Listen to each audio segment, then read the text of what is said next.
patronat, la primera vegada que pensava, perquè clar, això de ser president del patronat, dius, bueno, només del patronat és una cosa una mica així curiosa, perquè en principi podries venir 2 vegades l'any i ja està, no? Però el que m'ha permès és copsar aquesta visió, digués, compartida però diferenciada de tots els agents del territori respecte del parc, no?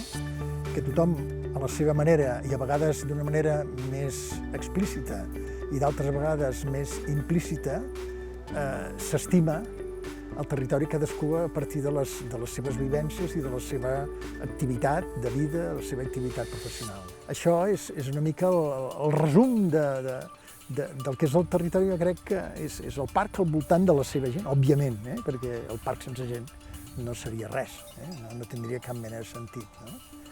I l'orgull legítim que té la gent del territori, també amb totes les dificultats afegides, després pràctiques, comparat amb les zones més urbanes del país, no?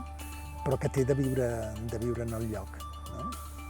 I això és el que jo a nivell personal també agraeixo haver tingut l'oportunitat de, amb aquesta feina, poder-ne treure'n aquest significat, aquest relat, diria.